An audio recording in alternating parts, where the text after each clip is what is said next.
गुरु जी के सुमरन मात्र से नासत विघन अनंत। ताते सर्व आरंभ में ध्यावत हैं सब संत।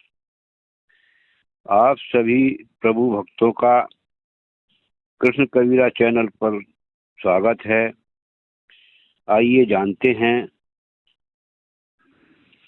शंकराचार्य जी के बारे में।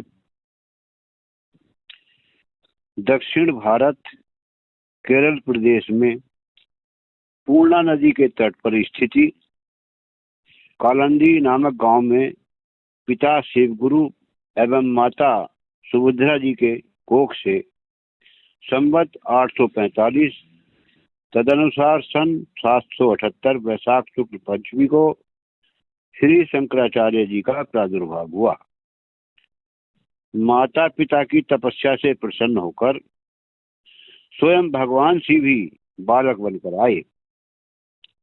इसी से बालक का नाम शंकर रखा गया। 3 वर्ष की अवस्था में पिता का स्वर्गवास हो गया।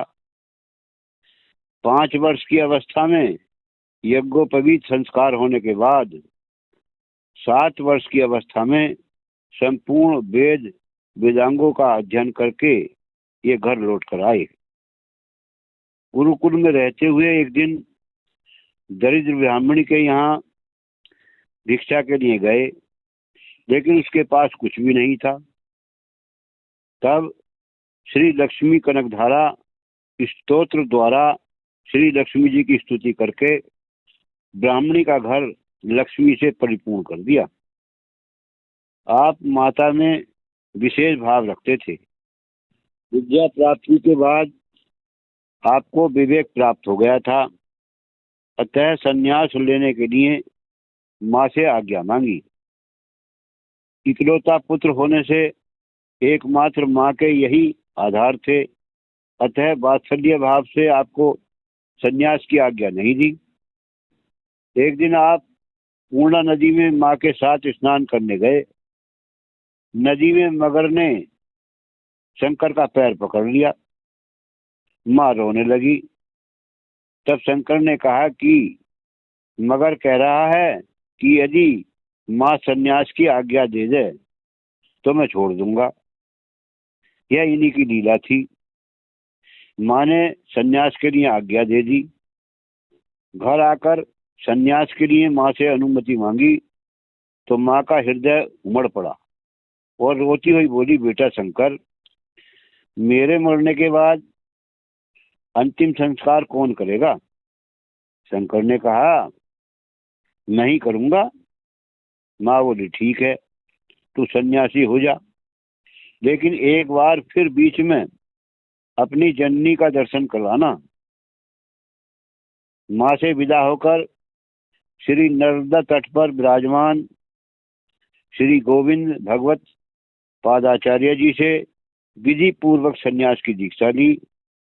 गुरुदेव ने आपका नाम भगवत पूज्य पादार्थ आचार्य रखा।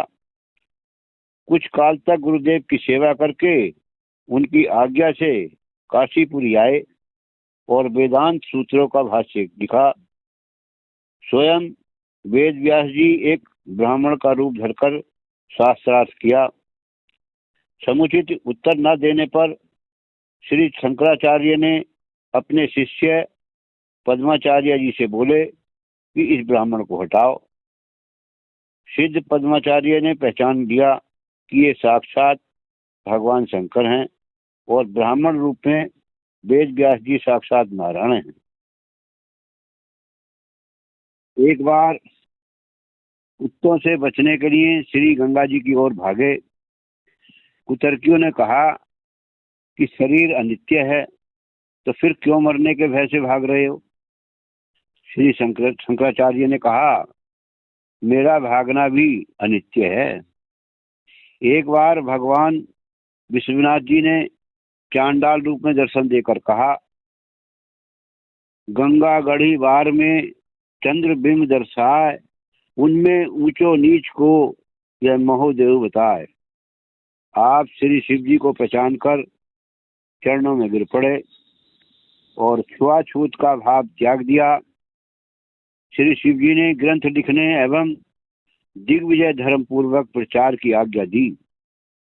फलतः समस्त भारत में भ्रमण करके अनेक विधर्मियों को परास्त करके वैदिक धर्म की ध्वजा फहराई। दिग्विजय यात्रा में आपकी अपनी माता की अस्वस्थता का समाचार मिला तो आप पूर्व प्रतिज्ञा अनुसार माँ के दर्शन करने गए।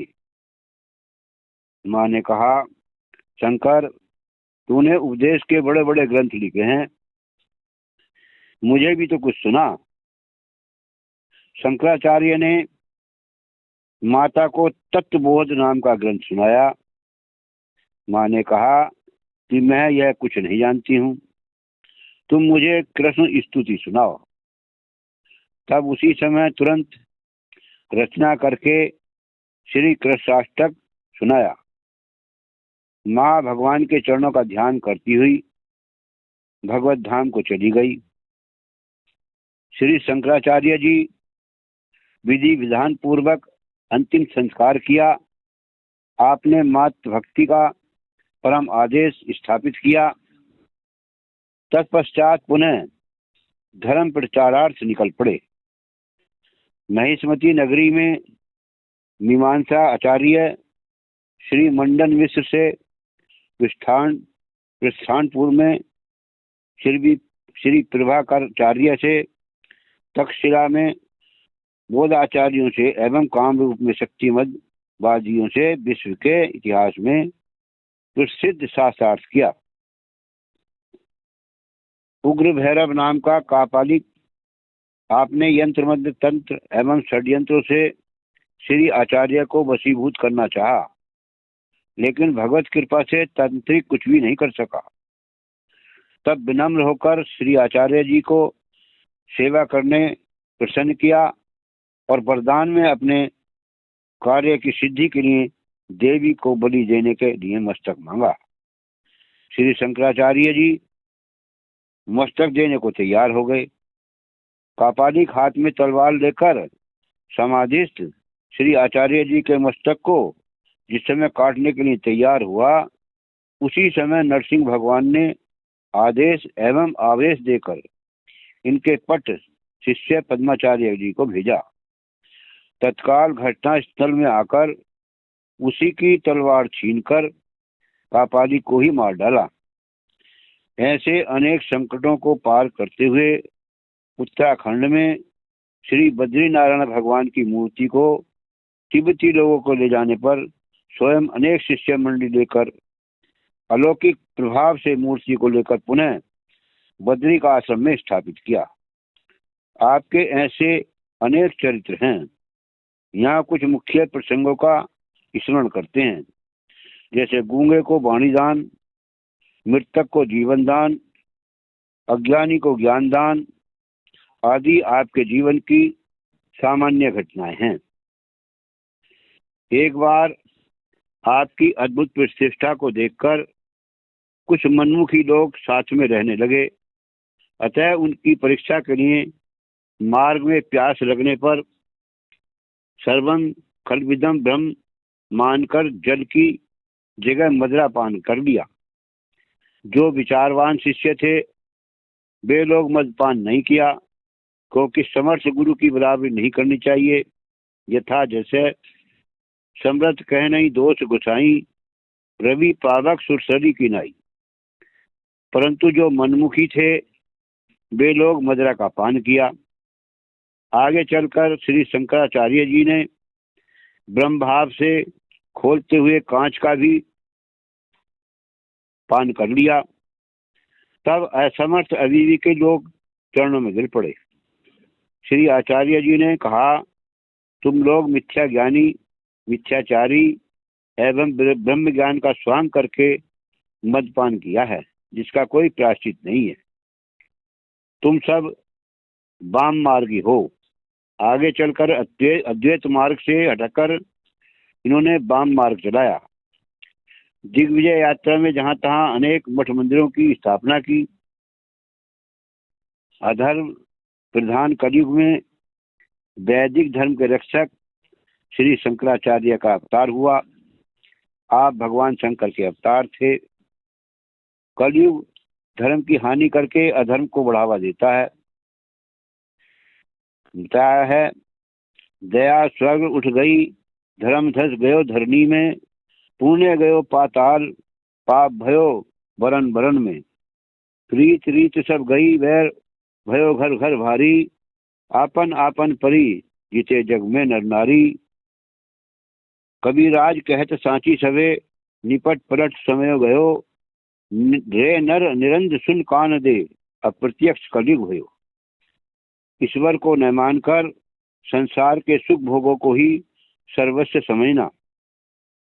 भगवान शंकराचार्य ने अपने प्रभाव से नास्तिक भगवत विमुख जो को आस्तिक हरिभक्त बना दिया। वे शास्त्रार्थ आदि से भी बस में नहीं होते थे। महेशमती नगरी में महापंडित श्री कुमार भट्ट के शिष्य श्री मंडन मिश्र जी भी बड़े प्रकांड विद्वान थे। वहां श्री शंकराचार्य ने एक दासी से श्री मंडन मिश्र के घर का पता पूछा। वह मंडन मिश्र की ही दासी थी।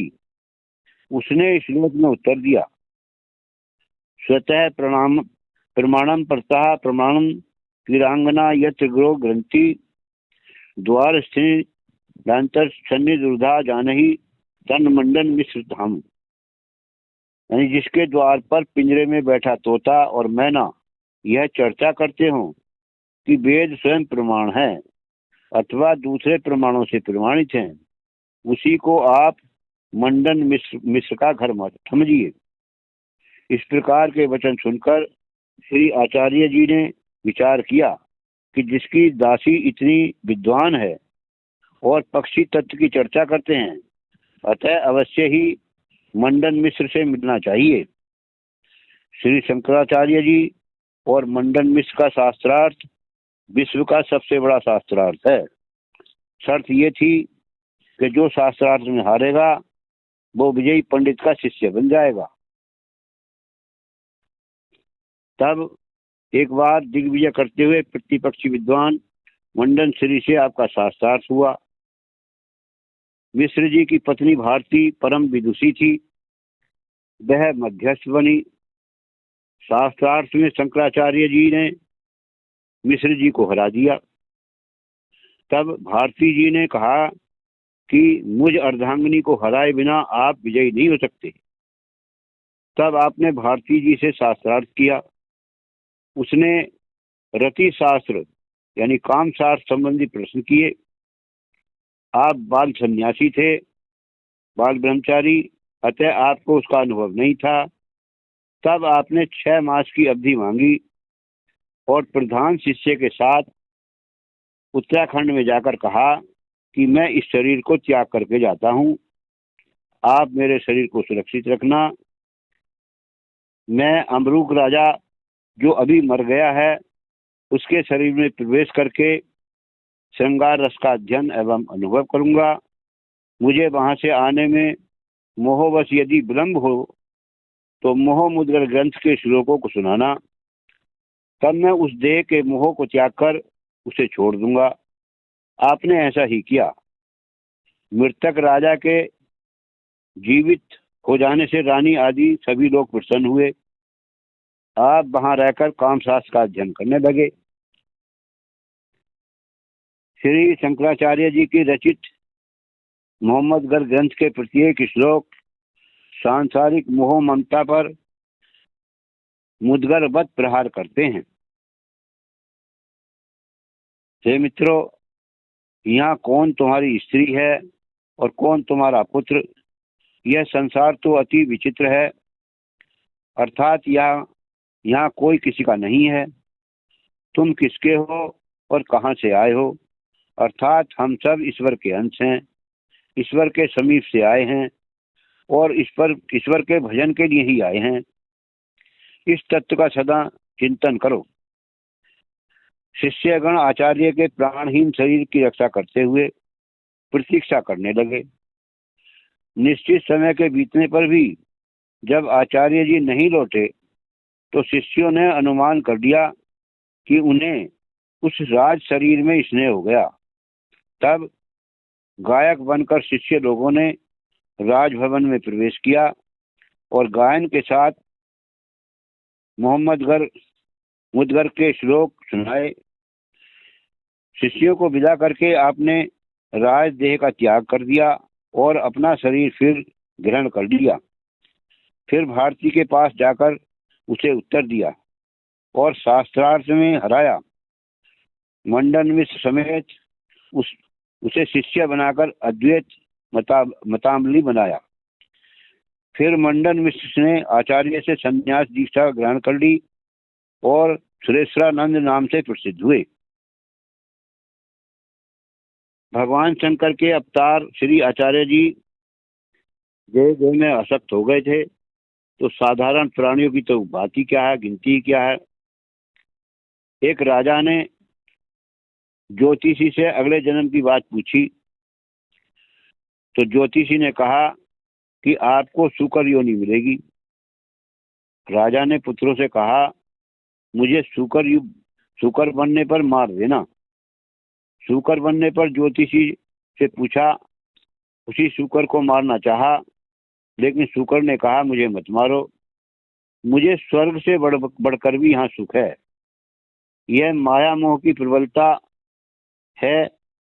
बता रहे हैं यथा नारद भव बरिंची सनक आदि जो मुनि नायक आतंकवादी मोह ने अंध कीन कही कही को जग काम नचावे न जही शिव ब्रंची कह मोहि को है बपरा आन अस जिये जान भजई मुनि मायापति भगवान।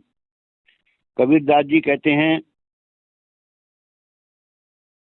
चेत करो बाबा बिलैया मारे मट्टी की, चेत करो बाबा बिलैया मारे मट्टी की, ब्रह्मा पे झपटी और शंकर पे झपटी, ब्रह्मा पे झपटी और शंकर पे झपटी, नारद जी को सभा बीच में पटकी, चेत करो बाबा बिलैया मारे मट्टी की।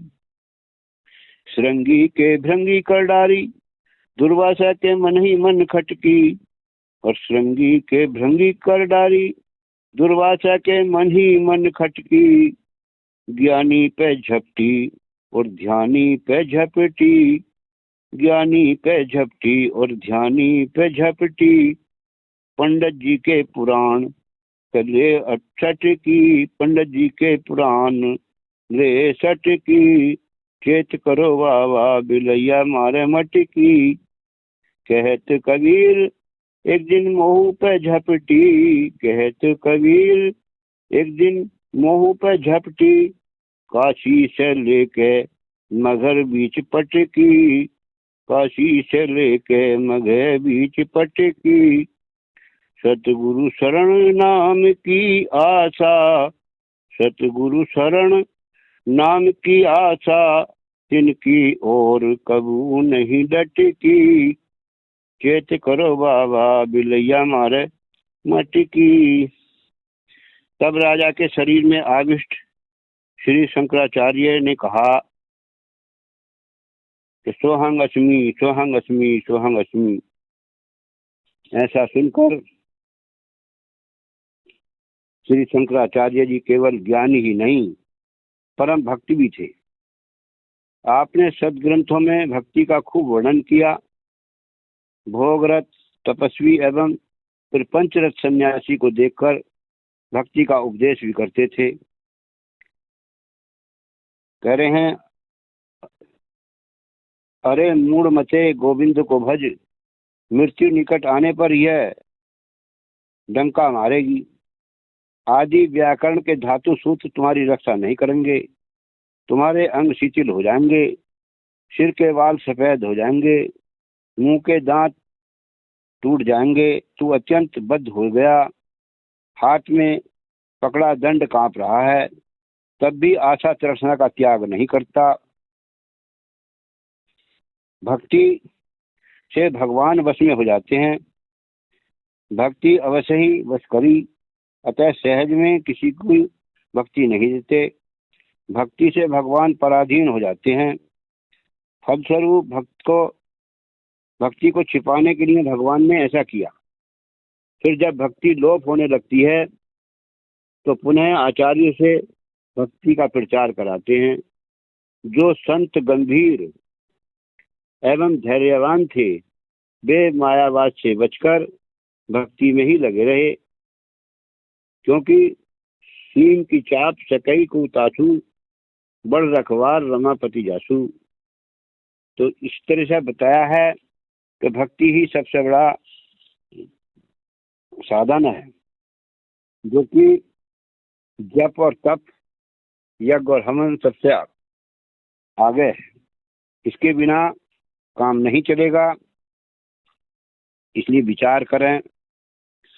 संतों ने समझाया है, बहुत बहुत समझाया है, लेकिन जिसके ऊपर कृपा हो जा वही है